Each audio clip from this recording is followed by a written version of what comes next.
Hello friends, இன்றைக்கி நம்ம பார்க்க போகிறது சோளை பட்டூரா. சோளைங்கிற ஒன்றும் இல்லை, மூக்கு கடலை.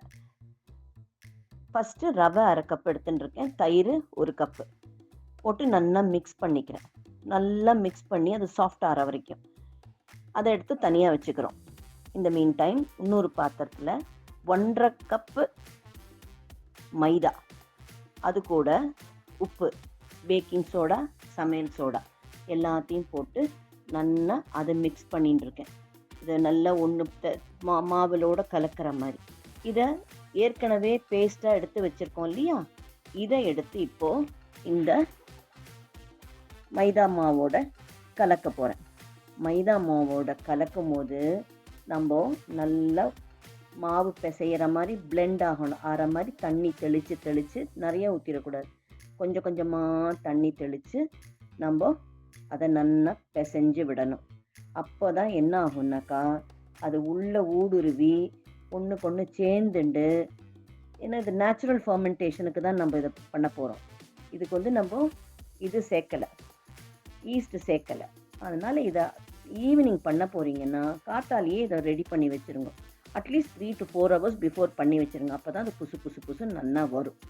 இப்போ ஒரு ஈர துணி எடுத்து அழகாக மூடி ஒரு சைடில் வச்சுருங்க. ராத்திரியே நீங்கள் சென்னாவை ஊற வச்சுருக்கணும் இல்லையா அது பண்ணுறதுக்கு.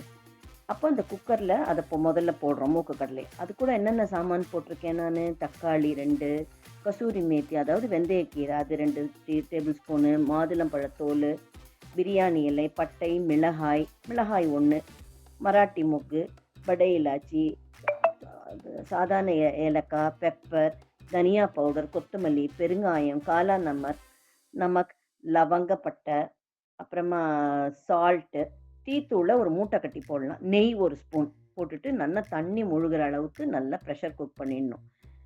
இப்போ நம்ம ஒரு கடாயை வச்சுக்கிறோம், நெய்யை போட்டுக்கிறோம். அது கூட மிளகாய், இஞ்சி அண்ட் மிளகு சீரகம் பவுண்ட் பண்ணி 1-2 தரன்னு போட்டு அதில் சேர்த்துக்கிறேன் நான். அதோட கொஞ்சம் பெருங்காயத்தையும் சேர்த்துக்கிறேன். நல்லா அது வதங்கினாவிட்டு இப்போ இப்போ டொமேட்டோ பியூரி, தக்காளி அரைச்சி வச்சுருக்கேன். நீங்கள் நிறைய சேர்த்துக்கலாம், அளவாக நான் சேர்த்துட்டுருக்கேன். ஒரு 4 கூட சேர்த்தலாம், ஆனால் நான் 2 தான் சேர்த்துட்டுருக்கேன். நல்லா அது பச்சை வாசனை போக சுருள வதக்கணும். இந்த சமயத்தில் சுருளு வதக்கும் போது சோளை மசாலாவும் சீரகத்தூளும் போட்டுக்கணும். நான் அதை எடுக்கலை, நீங்கள் அதை ஆட் பண்ணியிருக்கேன். இதில் சோளை மசாலான்னு விற்கிறது இல்லையா, அது எந்த பிராண்டாகனா இருக்கலாம். சீரகத்தூளும் போட்டு நல்லா அதை பச்சை வாசனை போக சுழட்டின்றே வரணும். அப்போது நம்ம இப்போ ப்ரெஷர் குக்கரை திறந்து சோளையை மட்டும் தண்ணி எடுத்து வடிகட்டிடுவோம். சோளையை மட்டும் போட்டு கொஞ்சம் இஞ்சி, பச்சை மிளகா நல்லாயிருக்கும் நீளமாக போடும்போது வாய்க்கு கிடைக்கும் போது போட்டு 2 வதக்கிட்டு பின்ன அந்த தண்ணியை ஊற்றி ஒன்று சேர கலந்து விடுங்க. இப்போ தாளிப்புக்கு நெய், நீங்கள் எண்ணெய் ஊற்றிக்கலாம், உங்கள் விருப்பம்தான். நல்லா காஷ்மீரி சில்லி பவுடர் அதுவும் பச்சை மிளகாயும் மஞ்சப்பொடியும் போட்டிருக்கேன். போட்டு தாளித்து விட்டுட்டு ஒரு 3 நிமிஷம் 5 நிமிஷம் கொதிக்க விட்டிங்கன்னா அருமையான எல்லா வாசனையும் இறங்கிண்டு சோளி ரெடி.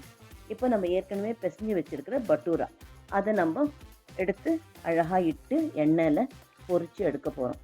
வேண்டான்னு நினைக்கிறவங்க சப்பாத்தி கூட சாப்பிட்லாம். இல்லை இதுவே ஒரு ஹோல்சம் மீல், சோளையவே ஒரு ஹோல்சம் மீல், டயட் பண்ணுறவங்க தாராளமாக சாப்பிட்லாம். ஏன்னா அது பிளான்ட் பேஸ்ட் ப்ரோட்டீன். அது மட்டும் இல்லை, டயட்ரி ஃபைபர், நிறைய ஃபைபர் இருக்குது அதில். லோ கிளைக்கமிக் இண்டெக்ஸு, தாராளமாக டயட் பண்ணுறவங்க அதை சாப்பிட்லாம். சின்ன பசங்களாக இருக்காங்க, சாப்பிட்ணும் வீக்கெண்டில் நல்லா பண்ணி கொடுக்கணுன்னா அவங்களுக்கு ஒன்றும் பிரச்சனை இல்லை, நீங்கள் இந்த பட்டூரா பண்ணி கொடுக்கலாம். இது நீங்கள் பார்த்தீங்கன்னா இந்த சோளை ஹார்ட் ஃப்ரெண்ட்லி, பேட் கொலஸ்ட்ராலை குறைக்கும் அந்த சிக் பீஸ். அது நம்ம தெரிஞ்சுக்கணும். இன் ஜென்ரல் நிறைய ஸ்பைசஸ் போடுறதுனால they are all anti inflammatory. So இது ஜஸ்ட் லைக் தட் நம்ம நார்த் இந்தியாவில் இதை அப்படி சாப்பிட்றதுன்னு இல்லை, எல்லாருக்குமே இப்போ throughout the India this is the favourite dish. Try பண்ணி பாருங்கள் எவ்வளோ அருமையான சோளை பட்டூரா ரெடி பண்ணியிருக்கேன். வாங்க சாப்பிட்லாம்.